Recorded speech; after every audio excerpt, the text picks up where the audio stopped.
Bolak-balik aja ini laptopnya. Ya, waktu sudah terbuang banyak ya tadi. Kita langsung aja mulai. Ini langsung aja masuk ke sini deh. Nah, bagaimana kita menyusun strategi pemasaran bagi UMKM? Kita harus tahu akar permasalahannya, lalu kita analisis alternatif strategi, lalu strategi pemasarannya ya. Nah, ini ada beberapa masalah-masalah yang memang ada pada UMKM ya. Sebenarnya sih kalau saya lihat bukan cuma UMKM sih, tapi semuanya ya. Apa ya? Ya khususnya UMKM lah ya. UMKM.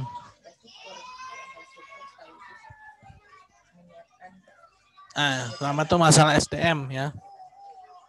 SDM UMKM ini lemah pada sisi internal yaitu manajerial. Maksud manajerial itu keahlian, skill ya, terus knowledge ya. Nah, itu terus ya itunya pengaturannya ya. Lalu tindak baiknya regenerasi. Nah, tindak baik regenerasi itu jadi langsung ke contoh ya. Itu pernah saya membeli ya, atau mungkin ada satu warung yang terkenal, warung Padang ya. Warung Padang ini terkenal rasa enaknya gitu kan. Ternyata satu saat rasanya berubah gitu ya. Rasanya berubah. Pas punya selidik ya, ternyata ganti yang masaknya atau yang ngurusnya ganti. Nah dulu ketika awal-awal itu orang tuanya yang ngurus atau yang masak ya, turun ke anaknya ya, atau ke bawahannya lah ya. Nah rasanya berubah. Nah, akhirnya yang tadinya laku menjadi tidak laku. Nah itu sering seperti itu ya UMKM ya, terutama dalam ya bukan cuma makanan sih, ya barang pun juga demikian ya. Ketika masih orang tuanya yang mengurus ya, itu bagus kualitasnya ya.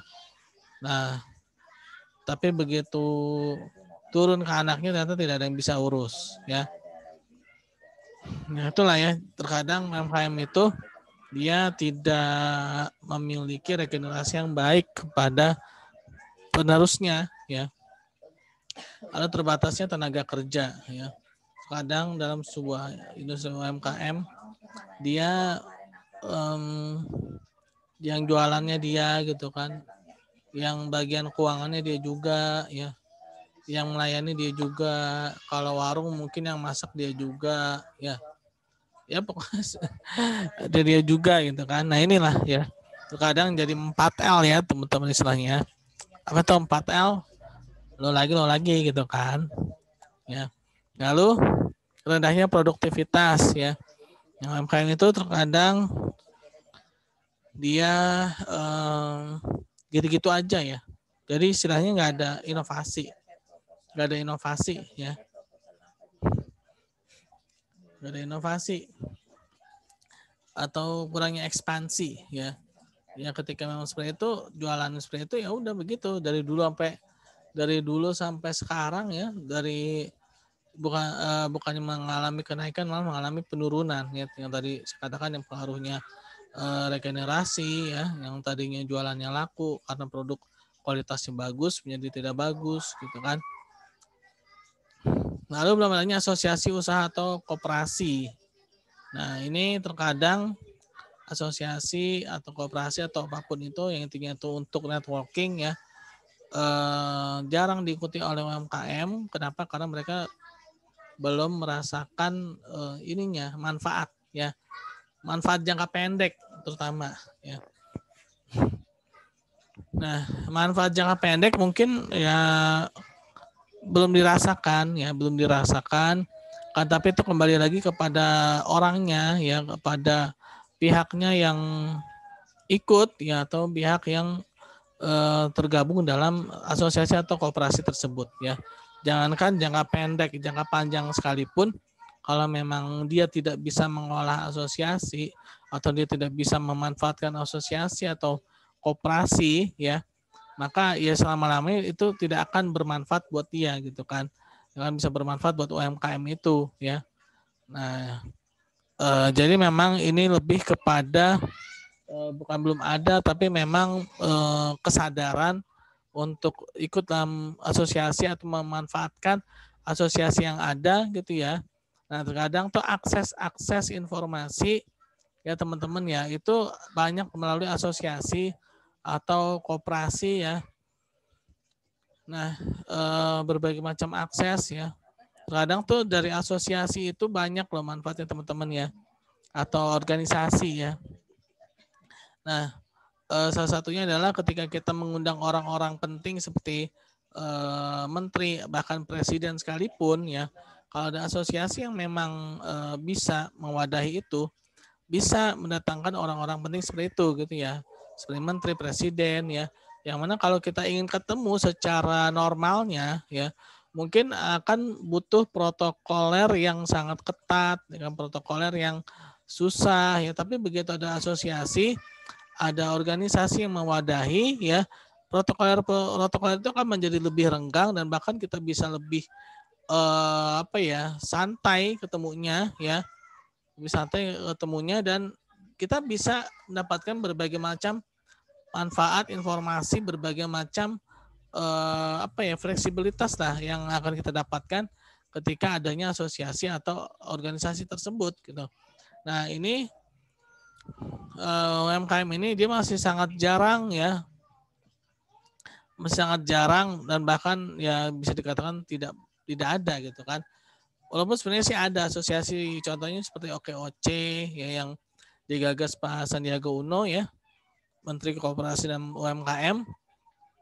Nah itu mudah-mudahan beliau sekarang menjadi menteri ya, bisa berjalan ya. Lalu masalah operasional. Nah, rendahnya inovasi.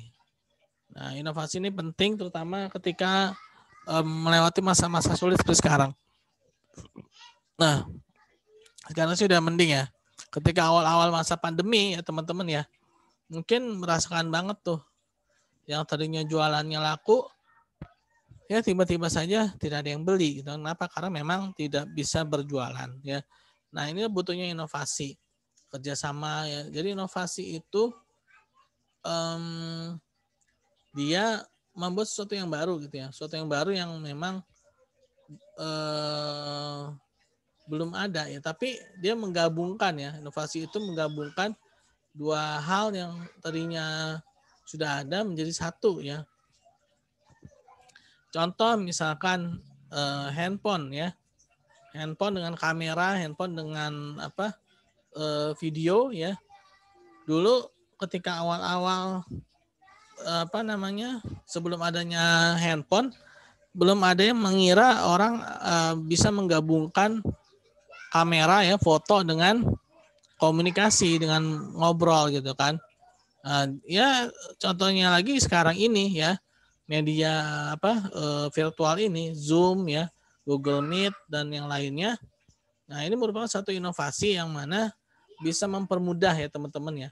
Bisa mempermudah, bisa mengatasi jarak, waktu ya, yang mana mungkin membutuhkan biaya yang besar kalau misalkan kita tidak ada inovasi.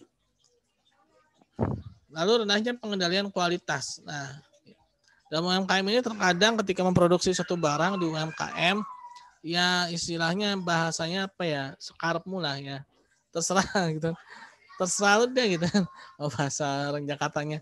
Mau sekarang enak, mau sekarang bagus, mau sekarang jelek, yang jualannya kamu gitu kan, yang rasainnya kamu gitu kan, sehingga tidak adanya pengendalian kualitas gitu kan. Nah, sehingga orang menjadi tidak percaya ya. Jadi istilahnya tuh kayak untung-untungan. Nah, jadi ketika mau beli lagi di situ, kemarin jelek gitu kan. Jadi istilahnya tuh ketika mau beli pun jadi sesuatu yang gambling gitu. Orang kan males kan. Kecuali kalau memang dia sudah terkenal kualitasnya bagus gitu ya. Nah, ini terkadang UMKM itu ya tidak adanya pengendalian kualitas ya. Sederhananya teknologi ya. Nah, kurangnya teknologi pada UMKM ya, terutama yang masih berada di daerah-daerah pelosok-pelosok ya, itu terkadang masih belum berkembang teknologinya ya. Kalau mungkin di daerah-daerah yang kota mungkin sudah mulai ada ya, misalkan seperti kerjasama dengan ojol ya. Nah itu salah satu penerapan teknologi ya. Itu juga merupakan salah satu inovasi juga ya. Lalu terbatasnya akses bahan baku ini juga merupakan masalah operasional yang menjadi masalah UMKM ya. Terkadang ketika berjualan itu ini si UMKM ini dia kehabisan bahan baku ya. Jadi ketika dia mau jualan lagi tidak ada barangnya dan akhirnya apa? Orang yang ingin membeli barang itu ya menjadi kecewa gitu kan. Menjadi kecewa kenapa? Karena tidak mendapatkan ya. Nah, akhirnya lagi-lagi orang akan malas untuk berbelanja di UMKM tersebut gitu ya. Lalu rendahnya manajemen persediaan ya. Ya tadi ya. Ini sebenarnya nyambung juga dengan kualitas tadi ya dan bahan baku. Nah, ketika bahan bakunya itu terbatas, maka manajemen persediaan bahan bakunya itu pun juga menjadi ini tidak terkendali dengan baik gitu ya. Yang ada aja yang dijual gitu kan. Jadi kalau misalkan ada permintaan, mereka pun tidak bisa menyuplai ya. Mereka tidak bisa memberikan apa ya kalau dibilang ya kepastian bahan baku gitu ya. Lalu tidak baiknya layout pabrik atau layout UMKM-nya ya. Ya terkadang kalau kita makan di warung-warung yang memang masih sangat tradisional ya. Ya terkadang barang dagangannya itu ya itu ada plusnya ya. Plusnya itu apa? Laler ya. Ada laler berterbangan ya di dalam layoutnya itu di etalasenya ya. Nah, itu kan menjadi apa ya kalau dibilang ya? Menjadi nilai pengurang ya ketika orang ingin makan gitu lihat lalernya ikut makan di situ. Nah, akhirnya jadi apa namanya? Jadi enak gitu kan ya. Karena ya ada binatang yang kurang bersih gitu. Nah, ini pengaruhnya ke masalah keuangan akhirnya ya. Nah, ini muncul masalah keuangan ini sebenarnya lebih kepada ke masalah SDM ya. Ketika lemahnya manajerial ya, sehingga kualitas orangnya itu menjadi tidak baik gitu kan. Tidak baik akhirnya apa? Dia tidak bisa membuat laporan pertanggungjawaban ya. Dia tidak bisa membuat laporan keuangan sehingga bukti eksistensi dia kalau dia itu bagus itu tidak bisa terbukti ya. Nah, akhirnya apa? Dia tidak bisa menjual, dalam artian kualitas dia itu tidak bisa dibuktikan secara tertulis gitu kan. Nah, akhirnya apa? Ketika dia ingin mengekspansi, dia ingin kerjasama dengan lembaga keuangan atau ya pokoknya dia ingin melakukan kerjasama lah dalam hal keuangan, ya akhirnya tidak bisa karena dia tidak punya laporan gitu kan. Nah, akhirnya apa? Dia tidak bisa ekspansi ya. Rendahnya kemampuan akses kredit perbankan. Nah, ini sebenarnya nyambung ya, terbatasnya modal kerja. Akhirnya salah satunya ini ya, kredit perbankan. Nah, kenapa dia bisa rendah kemampuan akses kredit perbankan? Ya karena dia tidak bisa memberikan laporan-laporan atau dokumen-dokumen yang dibutuhkan untuk diajukan ke dunia perbankan. Ya, atau tidak bankable ya. Dia tidak bisa bankable. Rendahnya kemampuan dalam mengelola keuangan usaha ya. Nah, ini waktunya udah tinggal 10 menit aja nih. Ya. Rendahnya pemasaran. Nah, rendahnya diferensiasi itu pembagian produk jadi beberapa macam. Contoh misalkan ya, rujak. Nah, rujak itu dia ada beberapa jenis. Ada rujak jambu kristal, ada rujak yang gabungan itu ya, ada rujak mangga ya. Nah, itu namanya diferensiasi. Nah, terkadang dalam UMKM ini ya dia diferensiasinya kurang ya. Ya ketika jual tahu ya tahu doang gitu kan, goreng digoreng doang. Lalu terbatasnya media atau biaya promosi ya. Kenapa dia bisa terbatas biaya promosi? Karena tadi ya dia keuangannya bermasalah ya. Keuangannya bermasalah, maka pemasarannya bermasalah. Masalahnya bermasalah, dia tidak bisa berinovasi ya kan. Nah, tadi ini belum dimiliki jaringan bisnis. Kenapa belum dimiliki jaringan bisnis? Karena dia tidak punya asosiasi ya. Dia belum adanya asosiasi sehingga jaringan bisnisnya nggak ada. Ya, jaringan bisnisnya itu nggak ada. Nah, salah satu pentingnya asosiasi itu di situ ya, adanya jaringan bisnis. Lalu masalah lingkungan. Nah, adanya kenaikan bahan bakar ya. Nah, bahan bakar naik sehingga harga barang pun ikut naik sehingga dia harus menaikkan harga. Jika menaikkan harga maka pembelinya turun ya kan. Nah, adanya kenaikan UMR ya. Adanya perubahan selera. Orang tidak selalu ingin membeli barang yang sama tiap hari kan. Nah, pasti sekarang pengen makan rujak, besok pengen makan donat ya. Besoknya lagi pengen makan apa gitu kan, yang berbeda-beda ya. Nah, lalu banyaknya produk pengganti ya. Nah, sebenarnya sama nih ya. Selera berubah itu karena ada produk pengganti ya. Nah, kenapa ada produk pengganti? Karena ada pesaing ya. Nyambung ini sebenarnya nih ya. Lalu munculnya industri padat karya. Nah, dan juga industri padat modal, terutama sebenarnya sih padat modal yang berteknologi ya, berteknologi tinggi. Contoh misalkan di Amazon ya, di Amerika itu Amazon itu gudangnya sudah tidak ada orang ya, isinya itu mesin semua. Nah, ketika isinya mesin semua berarti apa? Adanya pengurangan sumber daya manusia ya. Ada pengurangan sumber daya manusia berarti munculnya pengangguran baru ya. Nah, munculnya pengangguran baru. Nah, mesin ya itu bisa lebih murah daripada manusia ya. Manusia misalkan dalam sebulan 4 juta ya, sebulan tuh 4 juta. Nah, mungkin kalau mesin dia 4 juta itu setahun ya. 4 juta itu bisa dikeluarkan hanya untuk 1 tahun. Dengan manusia itu 4 juta misalkan sebulan. Nah, berarti kan 4 juta kalau setahun itu berapa tuh? 4 kali 12 ya. Udah sekitar 48 juta kan kalau manusia. Tapi dengan mesin 4 juta itu bisa sampai 1 tahun ya. Nah, inilah ya salah satu masalah dalam UMKM. Nah, ini agak sedikit keterkaitan antara masalah ya UMKM. Ya, jadi SDM itu akan mempengaruhi keuangan ya tadi ya, yang saya katakan ya. Ketika skillnya itu tidak ada ya, skill dalam ya bukan hanya mengatur ya, tapi juga melaporkan laporan keuangan, melaporkan berbagai macam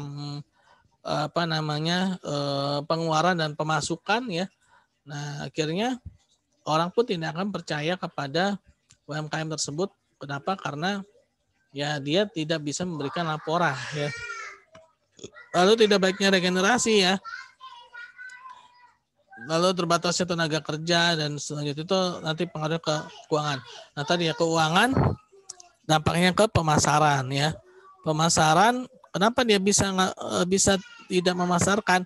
Karena tidak ada dananya ya. Akhirnya ya udah itu aja yang beli, yang tahu yang sekitar situ saja ya. Yang di daerah lain tidak ada yang tahu ya. Mungkin teman-teman pernah baca berita di WA grup ya yang cukup menghebohkan ya. Bagaimana produk dari Cina ya itu bisa dibeli oleh seluruh orang di belahan bumi ini ya.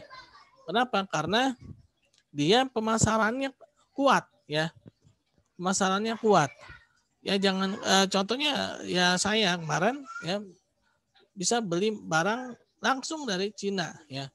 Padahal kalau misalkan ke Cina itu kan lumayan naik pesawatnya bolak-balik itu bisa habis berapa puluh juta ya. Tapi dengan adanya metode pemasaran yang yang dijalankan ya, Ternyata hanya dengan 50.000 saja tuh bisa kekirim, ya. Bahkan ada yang bebas ongkos kirim. Bayangkan ya, kita bisa beli barang di luar negeri sana tanpa adanya ongkos kirim. Nah, itu kan pemasaran ya, itu pemasaran.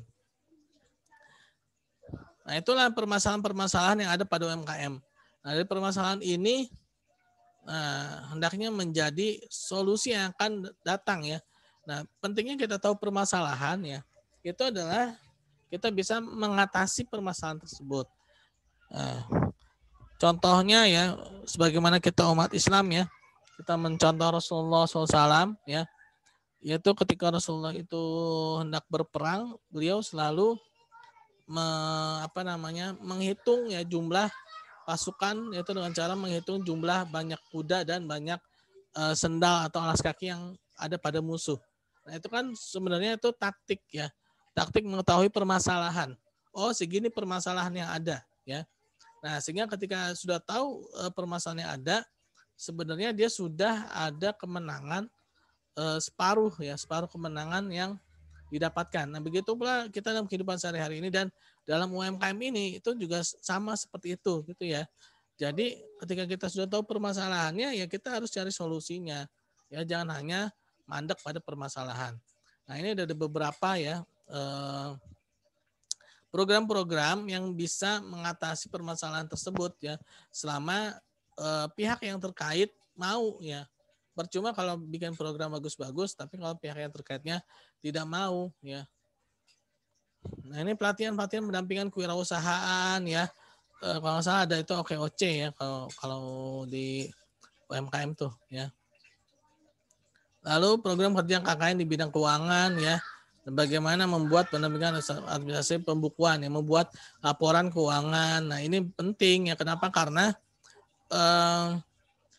nantinya itu kan pengaruhnya ke keuangan ya.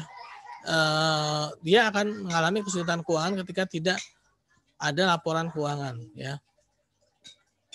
Latihan pendampingan ya, pengajuan kredit, lalu bagaimana pelatihan pengelolaan keuangan.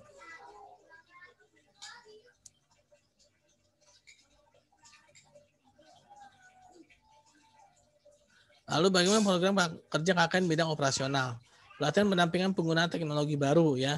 Nah, ini penting juga karena kita saat ini ya masa pandemi ini masih terbatas ya gerakannya.